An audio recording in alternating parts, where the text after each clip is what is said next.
Good evening, and welcome to tonight's game between the Greater Latrobe Wildcats and the Franklin Regional Panthers. After their 70-61 win here at the Wildcat Den against Kiski area last Friday night, the Wildcats fell to McKeesport 67-64 on Tuesday, and are looking to rebound here tonight against Franklin Regional for a pivotal Class 5A Section 3 matchup that could determine the playoffs for either of these teams. But before tonight's matchup, I caught up with head coach Brad Wetzel about the team's performance on Friday against Kiski and ahead to tonight's pivotal matchup against Franklin Regional.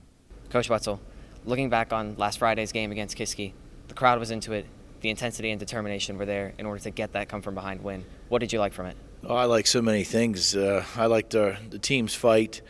I thought we got out of the gate a little bit slow, and they recovered from that. And then I thought we played pretty well. And then Kiski went on a run, and so there was an ebb and flow to it, but our guys never quit. And that's been the case for most of the season. But I thought to get over that challenge was quite impressive. And I can't thank the fans that showed up and the band. I think it was part of the whole atmosphere. It was as close to the old days, I'm going back 5 years or so, as I can recall, where we had the gym really rocking. It was nice.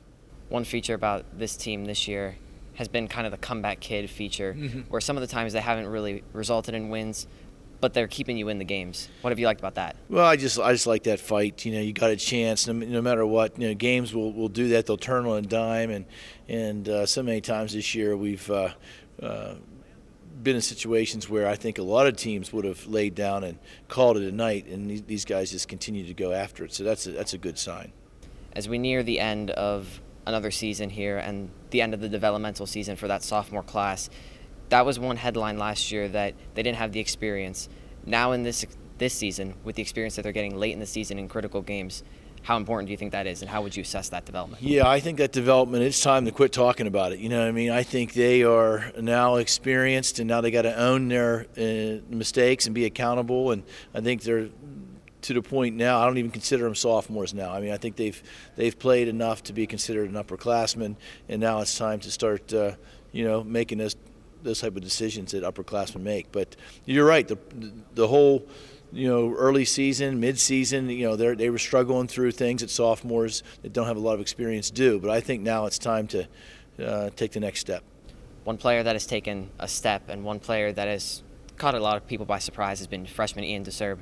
What kind of jolt has he given you guys off the bench and, as a team this year? We really like the upside, the potential, or whatever you want to call it, with Ian. We saw it this summer, and we wondered this summer if, in fact, he'd be a freshman who had an impact on this season. And a couple weeks ago, we started giving him a little taste. And every time we give him something, he seems to accept it and excel. So, yeah, he's been a very pleasant surprise, and I think his impact is just going to be greater from here on out. You get Franklin Regional for the second time this season tonight, and it's a big one, a win, and you give yourself a good chance to make the playoffs. What overall mindset and mentality do you guys have to have headed into Franklin? Well, it's now or never. It's one of those deals. You don't like to put too much on any one game, win or lose. But tonight's one of those ones we got to go and no holds barred. It's got to be everything we have. They're a good team. They beat us on our own floor, and they also probably need this at least for a playoff spot, or at least where they sit in the playoffs. So it's vitally important to both teams, more so to us, I think, playoff-wise. But difficult team, difficult place to play, the whole bit. We just got to buck up and give it our best. And I think tonight we'll show a lot about what's underneath those shirts. Coach Wetzel, thank you and good luck tonight. Thanks a lot, Rich.